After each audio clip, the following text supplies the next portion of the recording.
Lo que vamos a platicar hoy tiene mucho que ver con el sentido de este foro.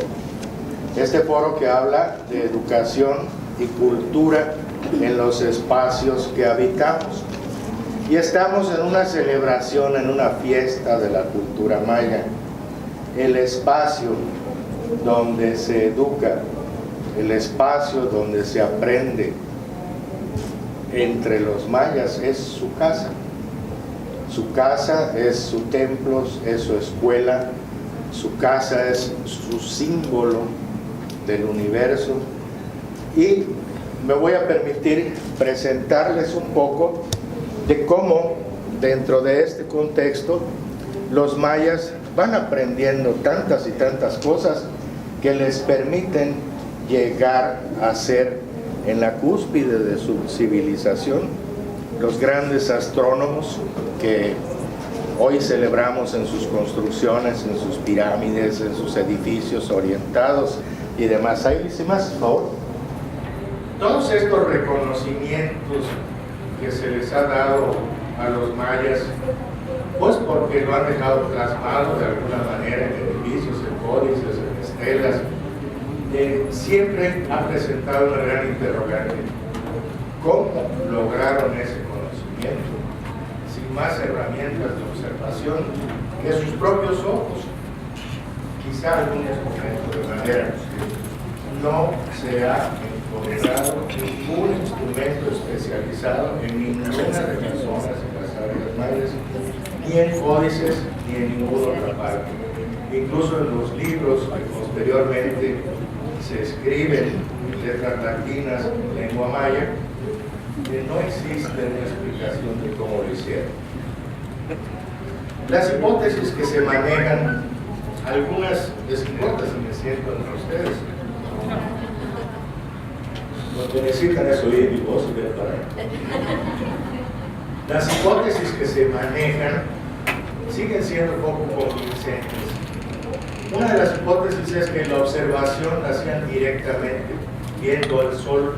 Ahorita vamos a hablar exclusivamente del sol, ¿sí? Porque fue el primer objeto celeste para ellos, un ser vivo, un dios, al que observaban. La hipótesis dice que observaban a ojo desnudo, o sea, sin ningún tipo de filtro, y lo que hacían era poner algunas varillas de madera y que con eso iban marcando por dónde salía el sol. Voy a tener que estar parado exactamente en el mismo lugar, en la vertical, y voy a tener que estar exactamente a la misma altura. ¿Por qué? Porque si el sol salió allá, pero mañana yo vengo a checar acá, entonces para mí el sol salió más a mi derecha. ¿Sí? ¿Me explico? O sea, la observación tendría que ser siempre en el mismo punto y en el mismo lugar. La otra hipótesis de observación dice que creo que nos brincamos una ahí. Bueno, no importa. Vamos a revisar en general los métodos de observación, herramientas e instrumentos que se les reconocen a los mayas. Básicamente la observación, ya dijimos, era ojo desnudo. Su referente principal era el horizonte. O sea, cuando ellos empiezan la observación, y en el caso específico de los mayas en una tierra tan plana como la nuestra, en el caso de otras culturas y en otras partes se guiaban por las montañas, se guiaban por peñascos, se guiaban por otro tipo de signos que les permitían, parados, como dijimos, en el mismo lugar, observar que el sol salía al centro del Iztaccíhuatl, por decir, entre los náhuatl, o que salía en un peñasco de la región del norte, por donde se asentaron otras tribus. No se les conoce a los mayas ninguna evidencia física de instrumento, y la poca evidencia epigráfica que hay, epigráfico es lo que hay escrito, ya hay en códices, en piedra, y lo que han dejado ellos dibujado sobre hechos, acontecimientos, etc. No explica cómo lograron los trazos. Y por supuesto, esto es de lo poco que queda de la evidencia epigráfica de los instrumentos que los mayas tuvieron a su alcance. Aquí lo que podemos apreciar, aquí, es que hay un observador que aparentemente está dentro de un edificio, ¿sí? Que el edificio está desplantado. ¿Por qué? Porque tiene escaleras. Si estuviera a nivel del suelo no necesitaría escaleras. Que está mirando a través de un par de maderas aparentemente cruzadas. ¿Por qué las cruzan? No sé si así lo veían o para que se note que son un par, las ponen cruzadas, porque si las ponen juntas nunca van a entender hacia dónde está viendo el observador. Las dos maderas se verían así, ¿no? ¿Sí? El edificio se presenta con un corte que permite ver parte del interior. O sea, no hay construcciones mayas así con su chaletito, sino que son bloques, ¿sí? Lo que hay es un corte que nos deja ver lo que está pasando en el interior del edificio. Y aquí lo que se aprecia es un ojo en posición horizontal alineado con las maderas cruzadas. Nos vamos a ir. ¿Qué es lo que interpreto yo de esto? Es lo que hoy llamaríamos un astrónomo o un arquitecto, ¿no? Alguien que es capaz de ubicar puntos alineados a distancia y determinar niveles a la misma altura de su posición. Aquí puede ubicar un punto a distancia, estableciéndolo entre estas dos maderas, ¿sí? Siempre y cuando el punto que quiera ubicar, él se pueda mover y las maderas se queden fijas, ¿sí? Y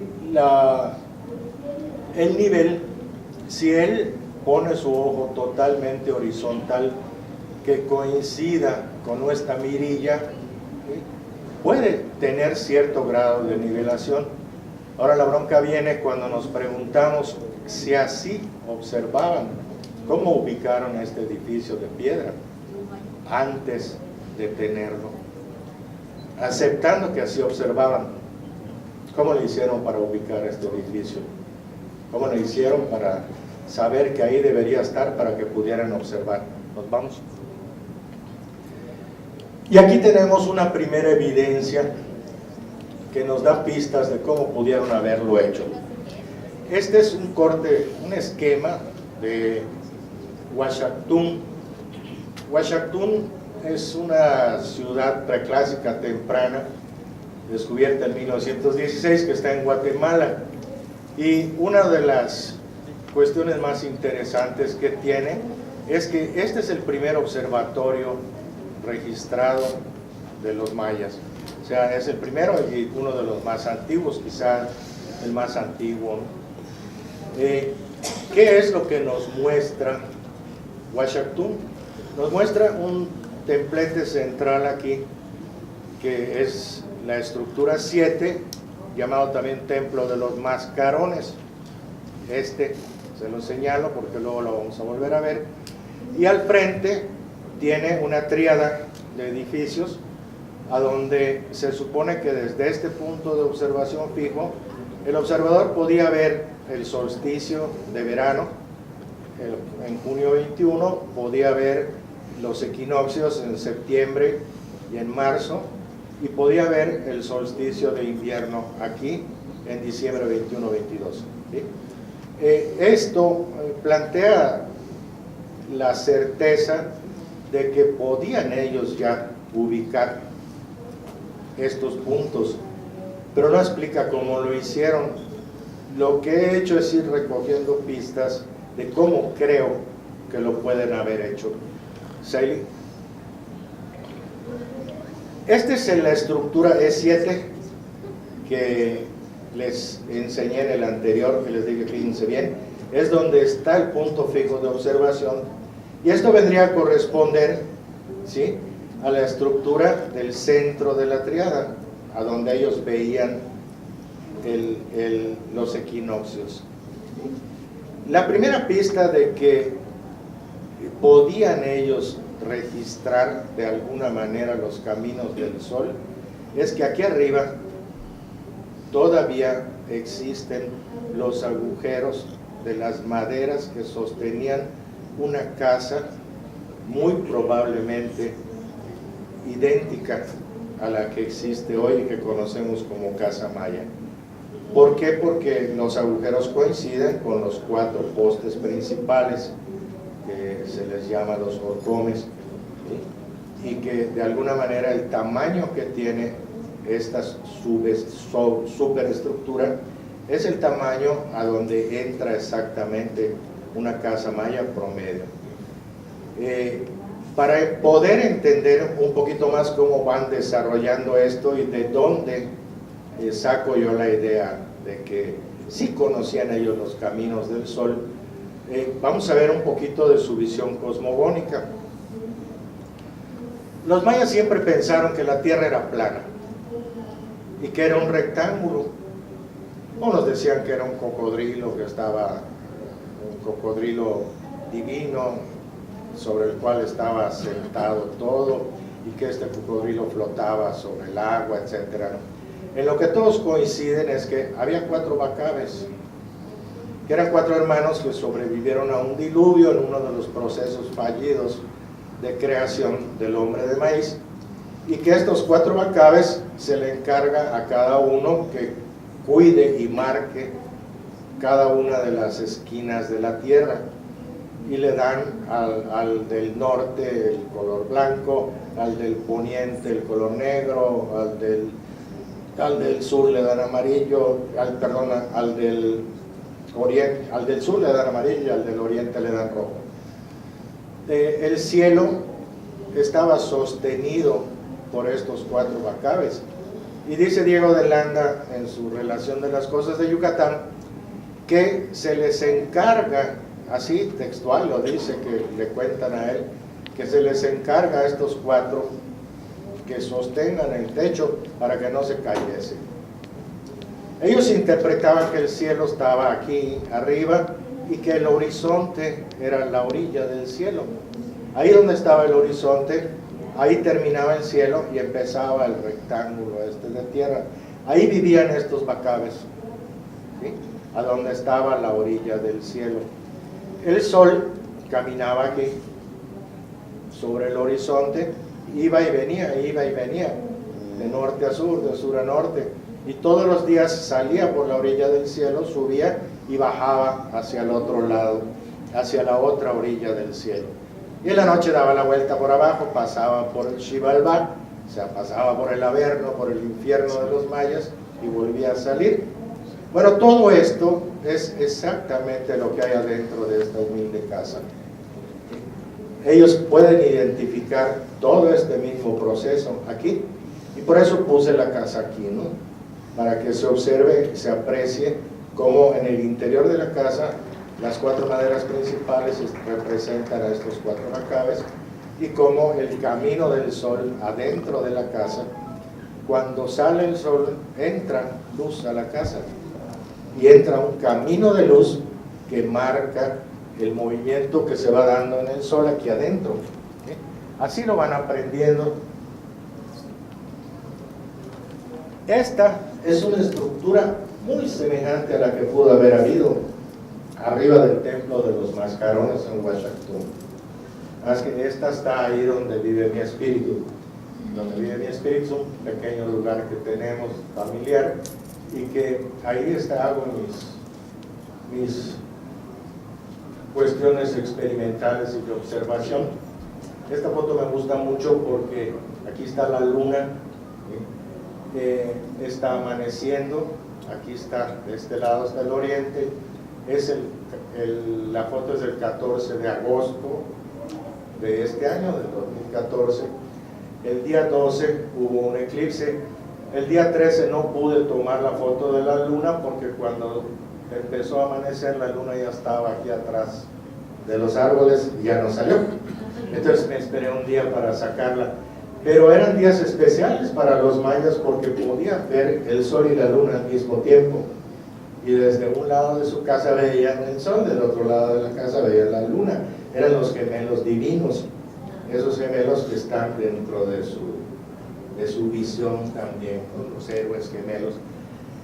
En fin, lo importante de esto es entender que si esto pudo haber estado arriba de Uashaktun, entonces ellos podían haber hecho lo siguiente.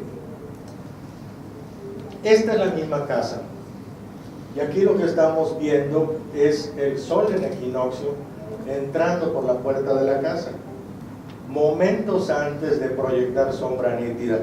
A veces pensamos que cuando sale el sol ya hay sombras, y no es así. Sale el sol y hay penumbra, hasta que el sol alcanza cierta altura, empieza a proyectar sombra sobre las verticales, y eso es lo que se proyecta. Pero para que esa sombra sea nítida, tiene que haber alcanzado el sol a determinada altura. Estas ya son cuestiones complejas y fundamentales de los principios de astronomía, y no se las pongo acá porque no es el sentido entender la fórmula, sino entender el hecho concreto de que el sol ya está aquí y aún no hay sombras. Aquí sí, aquí el sol ya alcanzó la altura suficiente. Esta es una vertical, esta es la puerta de la casa que vimos, esta es una de las maderas de la puerta, esta es otra de las maderas de la puerta, y aquí vemos el sol proyectándose exactamente sobre la otra puerta el 13 de agosto del 2014. Esta casa fue trazada el 13 de agosto del 2010. ¿Sí?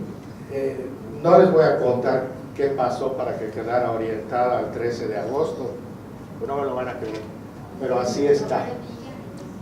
Así está. El 13 de agosto, cada madera busca a su gemelo del otro lado. Este compañerito tampoco les voy a contar qué hace acá, pero es una reproducción, no es original. Es una reproducción hecha en Sitiá hace poco más de 40 años. Aquí ya podemos ver más claro cuál es el registro del camino del sol. Aquí estoy tomando únicamente una de las maderas de la puerta de la casa. Aquí hay una puerta, aquí está la otra, aquí hay una madera, aquí hay otra madera. Tomé solo una para evitar el montón de líneas y no confundirles. Este es el solsticio de verano, ¿sí? Este es el equinoccio de primavera o de otoño, y este es el solsticio de invierno. Obviamente que si yo hubiera tomado las dos líneas, esta en el equinoccio vendría a dar aquí, ¿sí? El solsticio de verano ya no se vería, vendría a dar por acá, y en el solsticio de invierno vendría a dar por acá, ¿sí? Formando esos caminos de luz que se darían en la casa con paredes. ¿Por qué esta no tiene paredes? Porque así la necesito para poder trabajar en las proyecciones del sol, y porque las paredes de la casa maya ustedes pueden hacerlas de cualquier cosa. Lo importante es la estructura fundamental. Si la estructura fundamental está bien hecha, las paredes pueden ser hasta de papel y la casa no se va a caer, ¿sí? ¿Qué creo que sorprendió a los mayas cuando empiezan a conocer estos caminos del sol? Primero, que el sol caminaba muy lento. A lo lejos sí se ve y dices, bueno, es que el sol aparentemente camina todo el horizonte, sí, pero cuando empiezas a medir y te das cuenta de que realmente, si te regresas un segundo, o sea, aquí empezamos ya a tratar de entender cómo hacían esto dentro de sus casas. Esta es la misma casa, nada más que al atardecer del solsticio de verano. Y aquí sí vemos un enredo de líneas, porque esta puerta, que en la mañana la sombra salió de acá y se fue para acá, en la tarde la sombra sale de acá y se va para el otro lado, ¿sí? Pero esto permite que entendamos cómo descubrieron ellos que la Tierra era un rectángulo. Si en la tarde el solsticio se va para acá y en la mañana el solsticio se va para acá, entonces es un rectángulo, ¿sí? Si salió acá, ¿sí? Y en la tarde viene por acá, quiere decir que es un rectángulo, esa forma tiene, y así establecen ellos que es un rectángulo. La distancia entre el solsticio de invierno, que es por aquí por donde está parado mi compañero, ¿sí? Hay una pequeña línea que todavía se observa, y esto es lo que hace ese gran rectángulo, que es el tamaño del universo donde está parado un bacán en cada una de las esquinas, ¿no? Pero este enredo, imagínenselo ustedes ya con cubos de luz, una casa que sí tuviera paredes, lo que iban a ver aquí es un camino de luz, ¿sí? ¿Cómo marcar eso sin hacer un enredo en el piso? Lo que hacían es esto. ¿De dónde vino el sol? De la orilla del cielo. ¿Y en la casa dónde está el cielo? Aquí. Esto es lo que está asentado sobre los 4 macabes. Entonces lo que hicieron fue regresar la sombra del sol a la orilla del cielo, pero en su casa. Aquí lo que vemos es el solsticio de verano en rojo. Se alcanza a ver que está en rojo. No mucho, ¿verdad? Pero aquí está, créanmelo. Y aquí en verde están los equinoccios. Tampoco se alcanza a ver mucho, ¿verdad? Pero bueno, créanmelo, ahí están. Ahí están. Lo único que hacían, ahorita lo vamos a ver en otra gráfica. Lo único que hacían era con plomos, las siguientes ahí, con plomos, no, este soy yo. Siguiente. Aquí. Este es el trazo que vimos del solsticio de verano.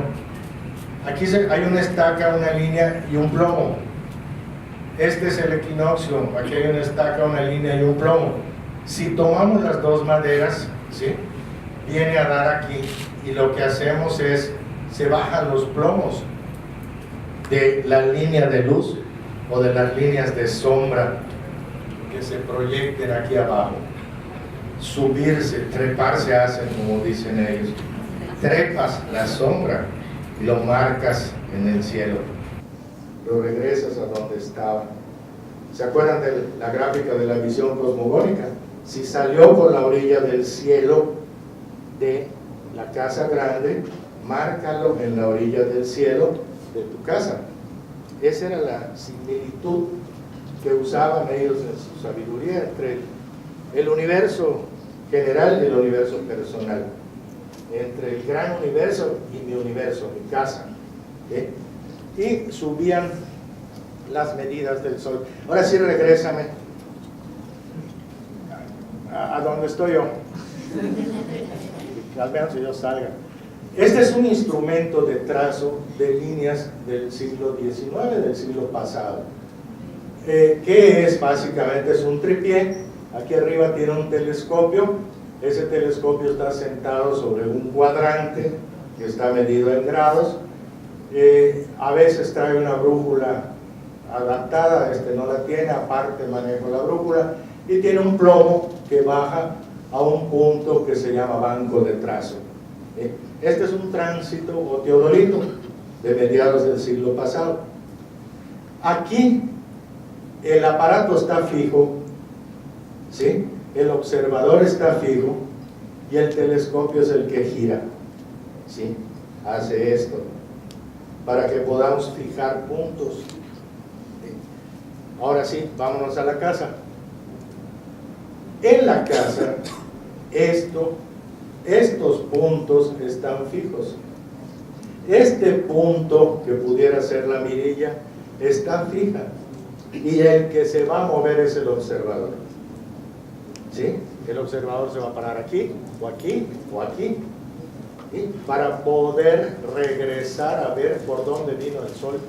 Si esta fue su sombra, y este es el solsticio de invierno, yo quiero saber en qué parte del cielo, del horizonte, salió el sol en el solsticio de invierno. Lo que tengo que hacer es pararme aquí atrás, alinearme con esto y regresar a donde salió el sol. Exactamente lo mismo que hago con el aparato. nada más que lo que yo muevo es el telescopio. Aquí no, el telescopio está fijo, el que se va a mover soy yo. Hasta aquí, ¿sí, verdad? Bien, ¿qué sucedía cuando ellos querían fijar un punto en el horizonte? Hacían esto. Estas líneas que estaban marcadas en el cielo, ¿sí?, que de alguna manera, no les voy a decir la pintaban de rojo, la pintaban de verde, no, la marcaban de alguna manera. Lo único que hacían era volver a tirar el plomo de lo que querían registrar. En este caso vamos a registrar el equinoccio, ¿sí? Bajamos el plomo de la línea del equinoccio aquí, bajamos el plomo de la línea del equinoccio aquí y le ponemos dos maneras, ¿sí? Y entonces lo que tenemos es un túnel de orientación entre paralelas. Y la localización de puntos entre paralelas es facilísima. ¿Por qué? Porque las paralelas, mientras más lejos veas, más parece que se juntan.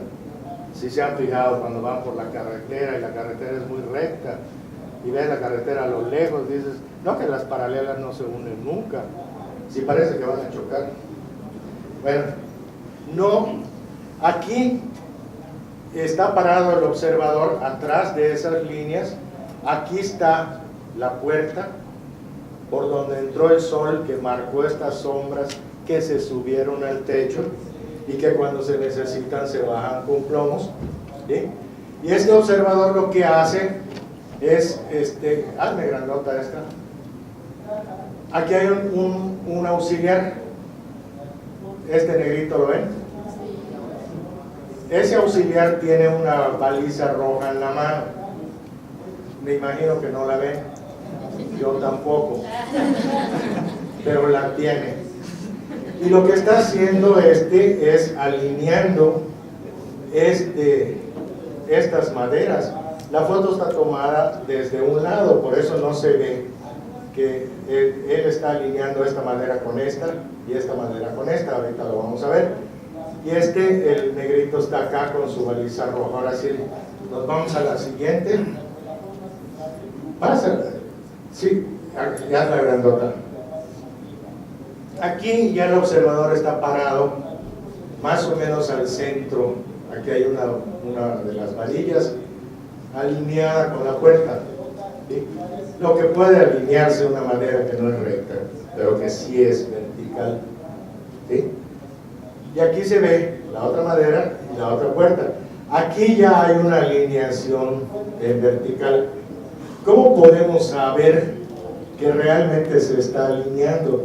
Bueno, este observador sigue viendo al monito de negro que está aquí y sigue viendo la baliza que ustedes no ven y yo tampoco, pero que aquí estaba, eso sí se los puedo asegurar, ¿sí? La siguiente es ahí.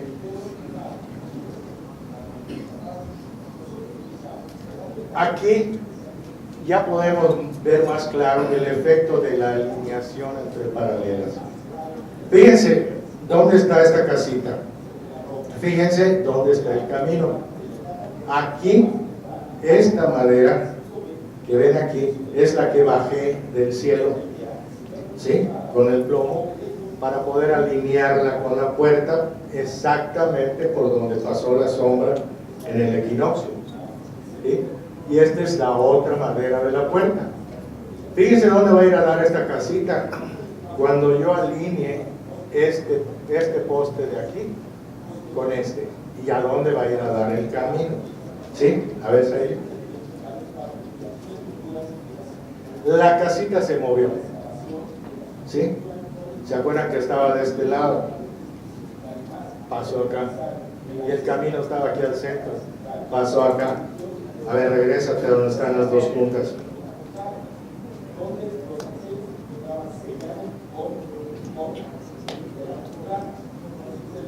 ¿No? Sí. Bueno, este es ¿dónde están juntas ahí?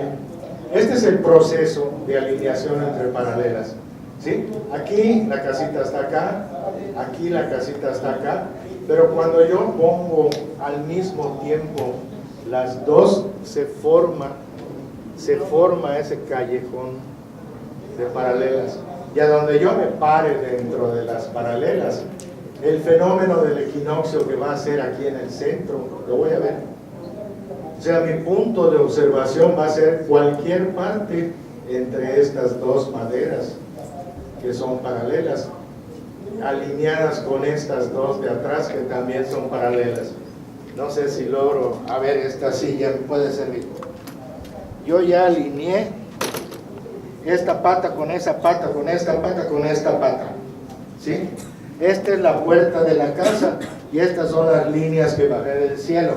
No sé si la ven bien, se la subo aquí. Sí, esta es la puerta. Estas son las líneas que tracé cuando era el equinoccio. Cuando yo las vuelva a alinear, mientras yo vea entre las cuatro patas, siempre voy a ver salir el sol acá. ¿Me explico? En el equinoccio. ¿Sí? Y cualquier punto donde yo me pare que quede entre las paralelas me va a permitir ver el equinoccio. Es exactamente lo mismo que hacían ellos y es lo que hicieron en Washington, y por eso vemos cómo desde un punto logran alinear. Vámonos a ir porque ya nos vamos de verdad. Ahora, ¿qué vamos a hacer para concluir?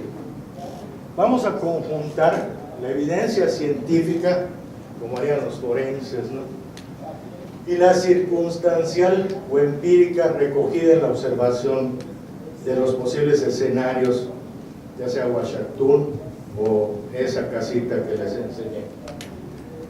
¿Hay abundancia de edificios con orientación específica, sí o no? Sí hay. Washington es un referente de observación astronómica temprana. Está datado en el preclásico temprano y está marcando los 3 puntos básicos del movimiento del Sol. Sí es un referente.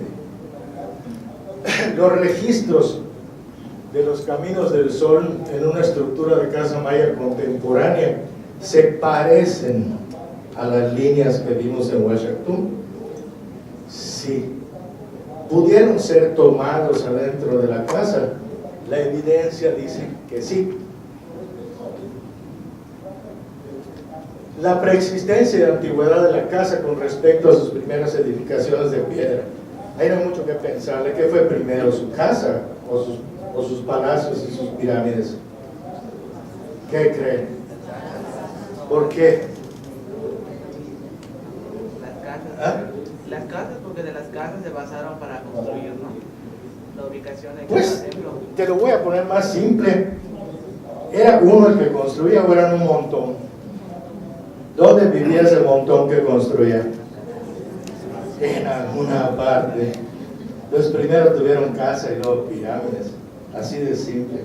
Sí, sin irnos más a las pruebas arqueológicas. Los gráficos de los observadores mayas, es evidente que están observando dentro de una construcción, ¿sí?, y que observaban con maderas, ¿sí? No están alineados con la piedra. Lo que se ve es que están alineados con madera. La certeza empírica: es posible trasladar proyecciones de sombras interiores de la casa para la ubicación de construcciones a una distancia considerable. Es posible que yo suba la silla acá, les diga que aquí entre las 4 patas está el solsticio, me lo crean y tracen. Sí es posible, ¿sí?